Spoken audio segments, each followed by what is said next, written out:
Hi, I'm Jonathan Fields. Tune into my podcast for conversations about the sweet spot between work, meaning, and joy, and also listen to other people's questions about how to get the most out of that thing we call work. Check out Sparked wherever you enjoy podcasts. From LinkedIn News, I'm Jessie Hempel, host of the Hello Monday podcast. Start your week with the Hello Monday podcast. We'll navigate career pivots. We'll learn where happiness fits in. Listen to Hello Monday with me, Jessie Hempel, on the LinkedIn Podcast Network or wherever you get your podcasts. Hello, my friends, and welcome to another exciting episode of Negotiate Anything. Negotiate Anything is produced by the American Negotiation Institute, and with over 3 million downloads and listeners in over 180 countries, listeners just like you have made it the #1 negotiation podcast in the world. I'm Kwame Christian, and I'm the director of the American Negotiation Institute. We're growing, and I want to introduce you to our new team members and new trainers. This will give you new and diverse perspectives on negotiation and conflict resolution. And that's why Shane Martin, our head of sales and partnerships, is going to serve as co-host of the show from time to time. We're excited to continue to provide you with the best content that will help to make your difficult conversations easier, both at work and at home. Lastly, our team conducts negotiation and conflict resolution trainings in the United States and abroad. Our trainings will give you the practical skills you need to resolve conflict, negotiate, lead, and persuade with confidence. Click the link in the description below to learn more about how we can make your difficult conversations easier. Jamie, thanks for joining us today. Thank you so much, Kwame, for having me. It is my pleasure, my friend. So how about you get us started by telling us a little bit about yourself and what you do? So I'm an executive coach for smart women who hate office politics. I help them get promoted and better paid without throwing anyone under the bus. Oh, I like that. And when you think about the term office politics, what does that mean to you? Office politics simply means that there is a difference of opinion. When there's conflict, when people have different opinions, people can interpret that in many ways. And one of them is often, hey, this is office politics, especially when there is convergence of authority, positions, and people having different opinions, which happens all the time. Absolutely. Yeah, it's commonplace, almost impossible to avoid, which is why right. Your coaching practice is so important. And I know you have a really exciting offer for the listeners too. Yes. So if you are a mid-career woman who wants to get promoted from within and you want to get better paid, I invite you to book your complimentary consultation with me. The link to book that complimentary consultation will be in the podcast description. Thank you. We appreciate it. So listeners, make sure to take advantage of that resource. Again, link in the description. So today we are going to focus on self-advocacy in the workplace. And I think maybe, Jamie, one of the best places to get started is just with an operational definition of self-advocacy. So what does that mean to you? So self-advocacy simply means that you are expressing, explicitly saying, asking for what you want in your career. And that can look like asking for a promotion. That can look like saying hard things, sending a tough email where you have to express opposing opinion or even deliver bad news by saying no. And so it seems kind of obvious, right? If there's something that you want or a barrier or boundary that you want to set, you should let somebody know. Just say it, right? And so it seems simple, but there's something that often holds people back. And so in your experience as a coach, what are those things that hold people back from engaging in this self-advocacy at work?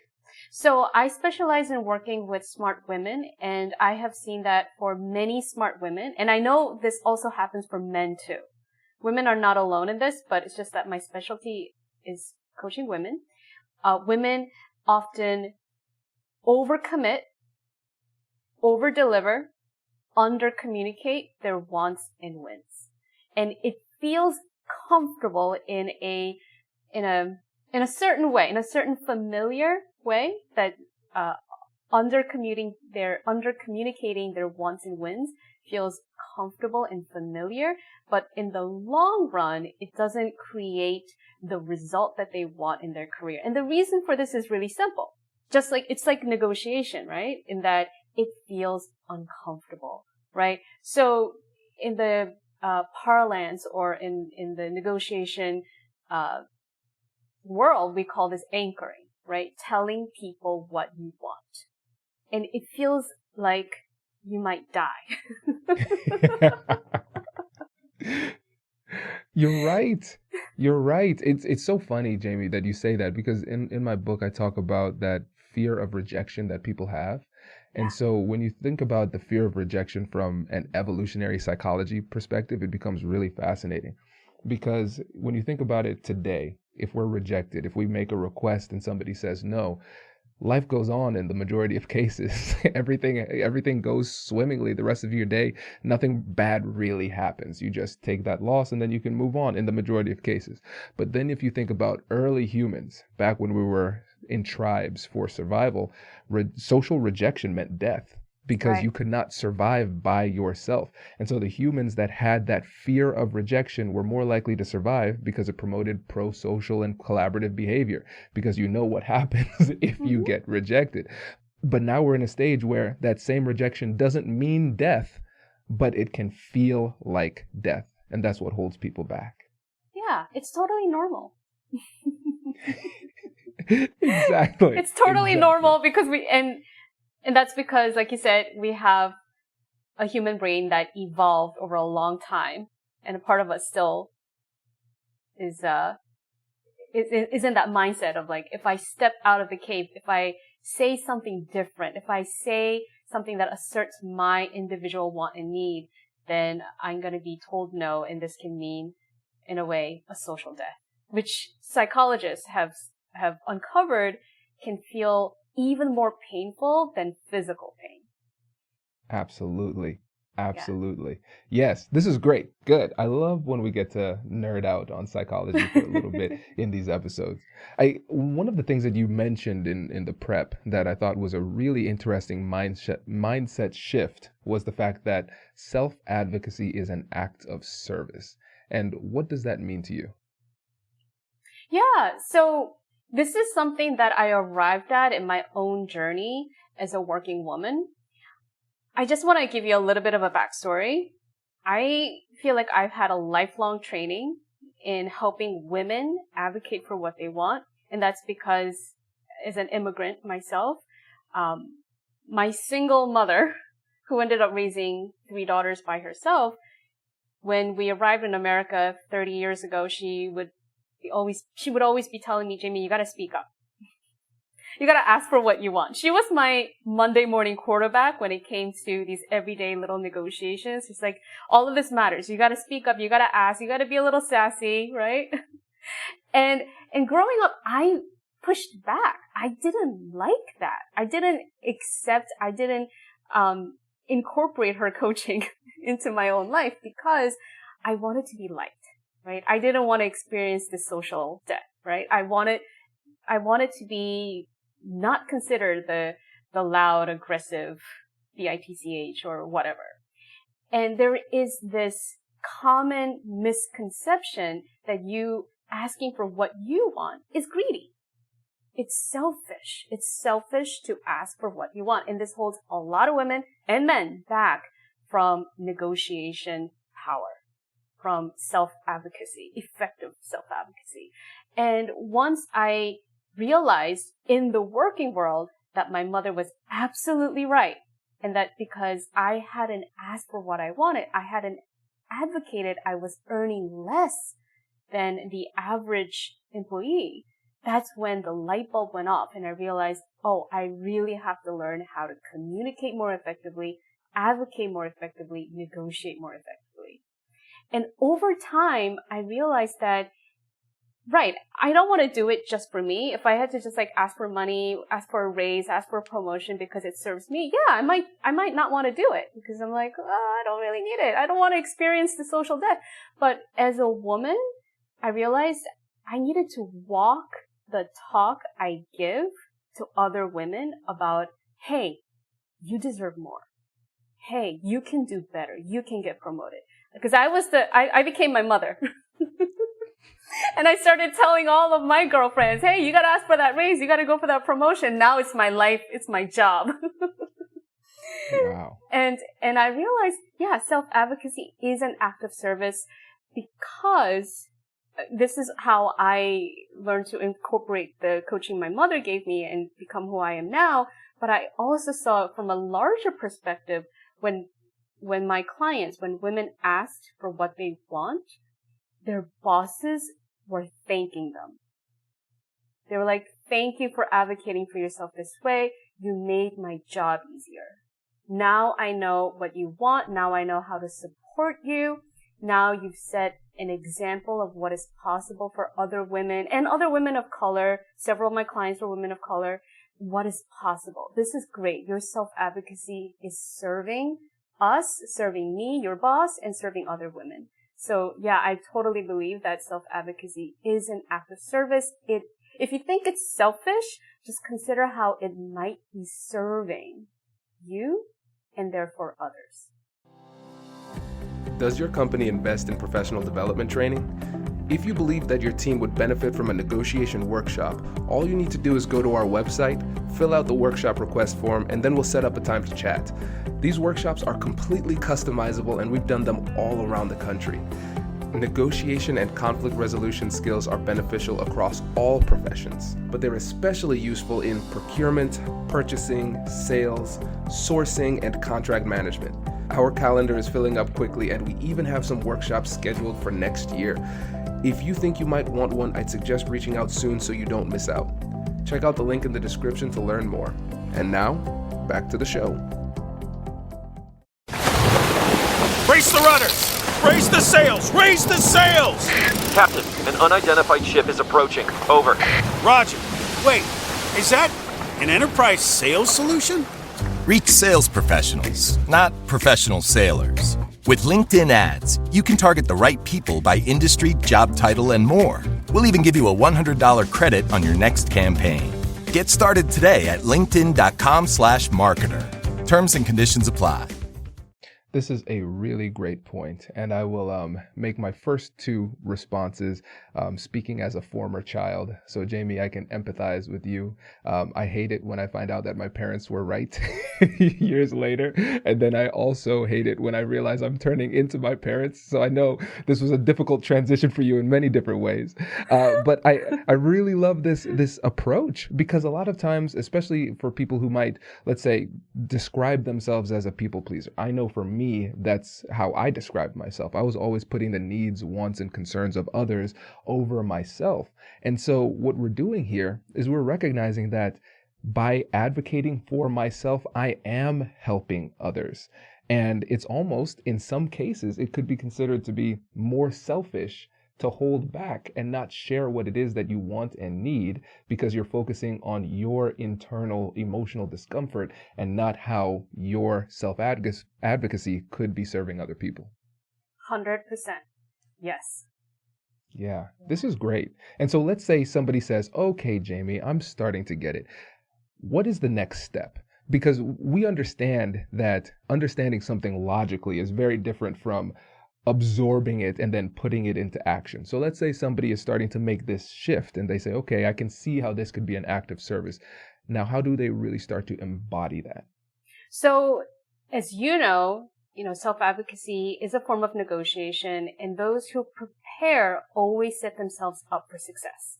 So the first thing you want to do is take stock, assess your contributions more fully and both neutrally. And what I mean by that is, like, when we think that we're going to die by asking for what we want, when we think that asking for what we want is selfish, in essence, we are being biased against ourselves, right? So I have clients, and I've done this too. Yeah, that other person, my friend, my colleague, yeah, of course they're going to ask, and of course my friend can deserve that promotion and raise, but when it comes to me, not good enough. Right? And this is something that so many people say, even the really smart, competent ones. And so in order to undo the bias that we have against ourselves, I walk my clients to really take stock of their contributions from a place where they're not biased against themselves, where they're not cutting themselves down, discounting their value. So let me give you a little bit more concrete example. I ask my clients, okay, what did you get done? Right? What got done? Because we're very task oriented. We love getting things done. And then ask yourself, because you got this done, what now becomes possible for other stakeholders that wasn't possible before? How does it add value and benefit beyond the immediacy of getting it done for other people?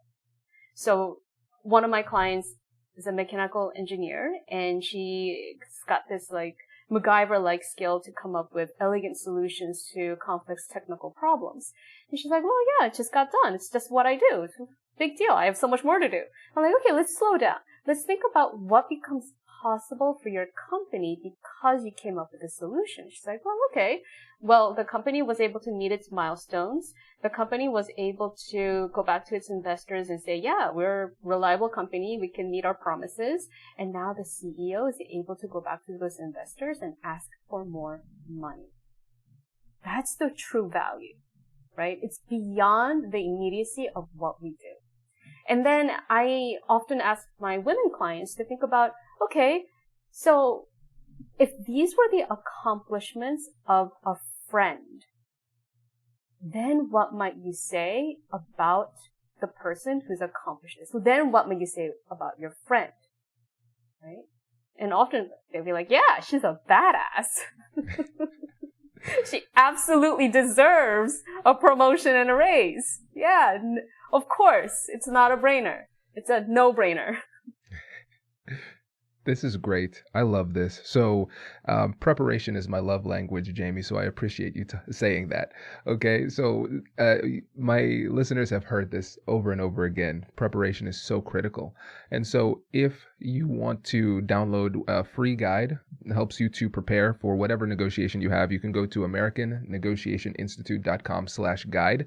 You can get access to over 15 free guides, just general negotiation, salary negotiation, how to negotiate as an introvert, how to have difficult conversations about politics, whatever it happens to be. We have all of those guides there. So make sure you check those out. And the link is going to be in the description of this episode as well. Jamie, with one of the things that you talked about, just bringing some objectivity, that's so powerful. Because if we say, are you good at this? Yes or no, that could be very subjective, and we can allow our biases that are against ourselves and our emotions, our insecurities to creep in because it's too nebulous of a concept, good, bad, those type of things. But if you are being more objective, saying, what did you do? What was the actual impact? Now it's more concrete. So even though you might be biased against yourself, it's hard to reason against the fact that these facts are objectively in your favor. In psychology, there's a term called habituation. Essentially, it's just getting used to something. So for instance, if you're in a room and there is air conditioning that's very loud, at the beginning, you'll recognize it, but as time goes on, you'll start to ignore it. You don't hear it anymore. And that same thing happens with our skills and the contributions that we're making to the company, because we live with ourselves every day. We see the awesome stuff that we do every day. And so we keep on being awesome day after day. And then we just say, this is just what I do. So it's not as impressive anymore. But from the outside looking in, it's still very impressive. But since we're the person who's advocating for ourselves, we're less impressed with our contributions. And so one of the things that I've started to do is I call it a hype track. So imagine whenever somebody gives me a compliment, what I do is I write down what they said verbatim. So Jamie said this, I write it down verbatim. And so I turn that into an audio. And so whenever I'm feeling any level of insecurity or like I'm not worthy, whatever it happens to be, I'm like, listen, okay, Kwame, you might not think you're really smart, but Jamie Lee is really smart. And you remember what she said about you, right? And I just listen to that. And so something that people can do, especially right before a negotiation, is they can start to ask their friends and family, people that they respect, hey, what is something valuable that I've done for you? What is something that's valuable that I bring to the company? And have them tell you. And so that can make you feel a lot better and give you that ounce of motivation and courage that you need to advocate for yourself in the moment too. I love it. I love it. I do what you say. I have here's my notebook. I literally write it down word by word when people give me praise, and I encourage my clients to do the same, to build a brag file, especially when they get praise or compliments from their bosses or colleagues at work. Copy and paste it into a file and keep a log. Yes, this can definitely help you build your confidence. I love the tip about creating an audio file and like listening to it. That's brilliant. Yeah, I call it, it's essentially brainwashing. So I just listen to it on repeat, and I treat it like medication. Absolutely. And I have to say that so many of us have already been brainwashed by society to think that we're not supposed to ask for what we want. We're supposed to keep our heads down and do good work, and we're supposed to be awarded without us asking. Carol Frolinger and Deborah Cole, negotiation scholars, they have called this the tiara syndrome. Oh. Right? So the tiara syndrome is like believing that if you keep your head down and do good work, somebody's going to award you with a tiara. And I used to think this too when I was very young. Before I realized my mother was absolutely right, I have to ask for what I want. I kept waiting for the raises and promotion to materialize, and they didn't. Right? So, just one thing that I want to add. I love the hack about, what did you call it? The brag? Oh, the hype track. Get hype track. Excited. Hype track, yeah. And some people might hear that and they're like, oh, so you mean you have to like feel arrogant? Be full of yourself? And this is actually, again, you and I are not advocating for people becoming full of themselves and become arrogant, which actually means that you put other people down, right? But it's like you build your self-confidence by believing and trusting in yourself and choosing your opinion of you no matter what anyone else says or does. And this takes skill. This takes practice. And this takes like being willing to give yourself praise. Take in the praise that other people give you. And it can feel really uncomfortable. It might feel even as uncomfortable as asking for what you want. Exactly. And again, to that point, it's not arrogance. It's accepting the truth. And a lot of times people have a lot of trouble accepting the truth about themselves. And so again, we are filling our brag book or our hype track with facts. And like you said, when it comes to trusting yourself, trust comes down to credibility and reliability. Do I have the knowledge that is required to do what I'm asked to do? And can I do that? Will I do that thing? And so if we keep on reminding ourselves of times where we have demonstrated that competence and put that competence into action, and people have been saying that about us, people who are unbiased have been saying that about us, it helps us to, again, reinforce that trust. And so we can trust ourselves. And then during the negotiation, or when we're engaging in self-advocacy, it inspires other people to trust us as well, which makes us more successful in these interactions. 100%. Yes. Co-signed. And I think you touched on something really important, which is that when you're advocating for yourself, advocating for the promotion that you want, which is a process, right? You want to, just as you said, articulate what is the future potential, how you will add more value, how you will be of even greater service when you're promoted in that bigger role. Absolutely. Oh, this is great. This is great. And Jamie, there was a word that you've mentioned a couple of times, and that is awkward. Sometimes it can feel awkward to advocate for yourself. And I love the way that you said this in the prep. You said, if it feels awkward to advocate for yourself, it's often a sign that you're doing it right. So can you tell us a little bit more about what you meant by that? Yeah. For the reasons that we uncovered, because of our brain, the primitive part of our brain, fearing social death when we say what we want, set boundaries, there's going to be some discomfort. And people experience this discomfort as anxiety, doubt, fear. And at the same time, your logical, your prefrontal cortex, the human part of your brain knows that, yeah, I gotta ask for what I want. I have to put my hand up and say, yes, I want this promotion. And so there's going to be cognitive dissonance for sure, right? There's going to be part of your brain is like, oh my gosh, I'm afraid. What if it goes wrong? And that another part of your brain is like, yes, this is what I want to do because I know no one else is going to advocate for me as I can. So it's going to feel a little awkward because of this cognitive dissonance. It doesn't mean that you're doing anything wrong. It means you're doing it right. And I've said this to my clients who took this to heart and then was able to push back on a very pushy boss and say, no, I'm not going to do any more work on this. And push back on requests for even more demonstration of value when they had already submitted their promotion case. And my client was like, yeah, it kind of feels awkward to say this, but I'm going to say it. The heavy lifting is done, right? And get promoted as a result of that.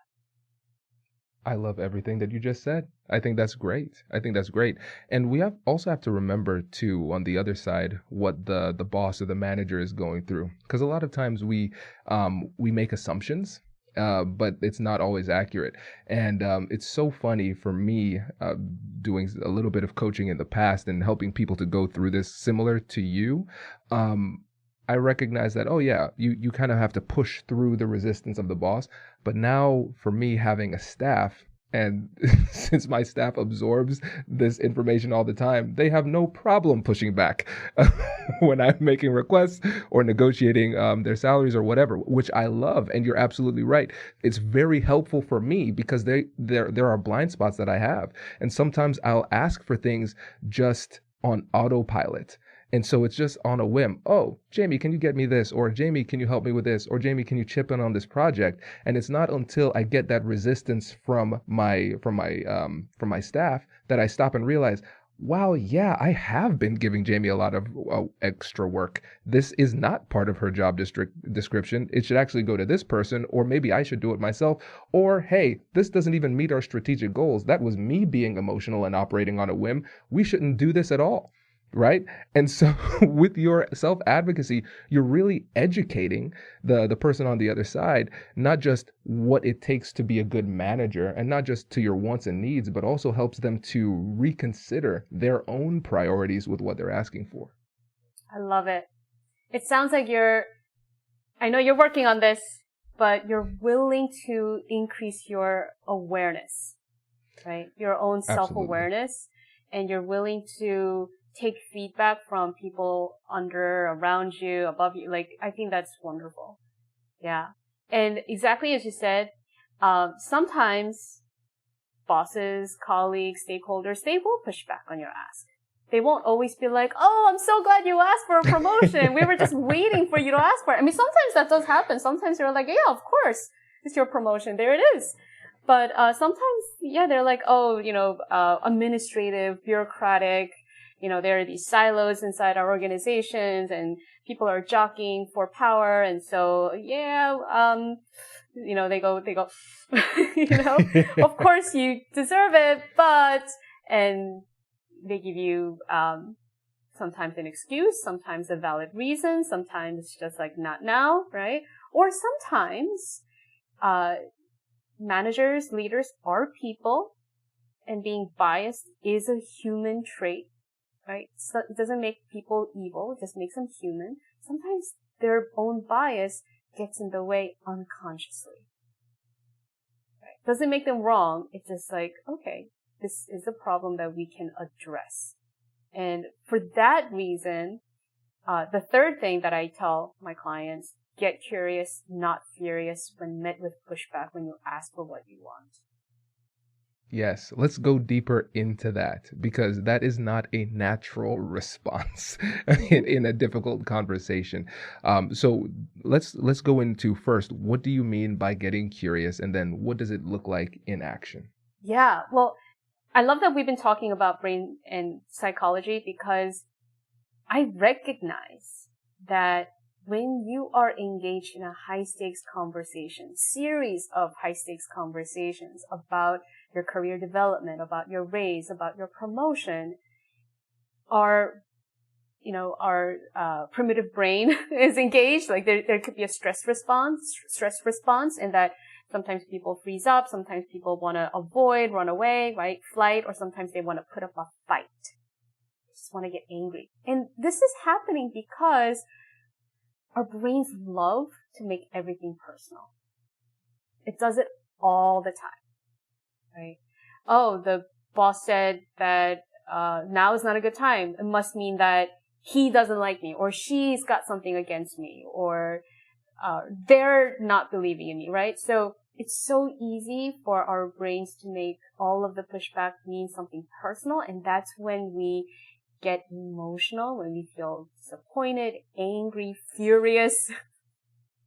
And sometimes we lose that objectivity, or sometimes we shut down and disengage from the conversation. Again, totally normal. But when we're able to see the normalcy in that, when we're able to see that, like, oh yeah, this happened not because there's something wrong, but because we have a normal human brain, then we're able to have awareness. And when we have awareness, we can start to have a little bit more authority over our responses. Yes. Oh, Yeah. well, very well said. And I think about the stoic mentality of pause, then respond, right? So we have a stimulus, we get to choose how we respond to said stimulus. But as we know, the amygdala, the limbic system, gets first shot of interpretation. So whenever something happens, our emotions are going to listen to that and say, you know what? I have an emotional response for you. I know what that's going to be. And to your point, that's usually what lets us take it personally. But what I've found is that when I started to study more about the psychology and learn more about it, and somebody would respond inappropriately to me, they would get aggressive, or they might demonstrate some kind of bias, perceived bias on my part, right? Whatever it happens to be. I stop and I say, you know what? It would have been actually weirder if they didn't demonstrate this type of behavior, because humans will do human things. They seem to be a human to me. And this isn't about me personally, right? Especially if they're having a negative emotional response. It's not about me personally. This is just how the psychobiology works. Okay, cool. I can work through this. And again, when people work with you, they understand that, and they start to get the skills that allow them to work through that. Yes.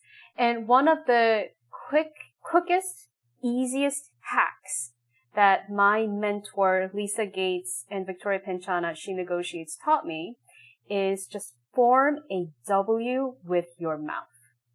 When met with pushback, right? Or they say something that is basically a no. It's not a yes. It's a no, right? Instead of getting defensive or angry and saying, oh, does this mean that you don't believe in me? Or, whatever your emotional limbic brain would want to say, take a breath and form your mouth into a W and ask an open-ended question, open-ended diagnostic question. Like who, what, how, where, when. So if you want to make it really simple, just ask a question that starts with what. So if they say something like, well, I appreciate you putting the effort to make this ask, but, we really don't think you have the right people skills yet. And you could say in response, what would you need to see from me to demonstrate I have the skills required? Or you could simply say, what do you mean by that exactly? I love that. Yes, it's great. And again, what we're demonstrating here is, yes, a really, really great tactic to use in the moment. But also, I really want you all to focus on the fact that these are new conversational habits.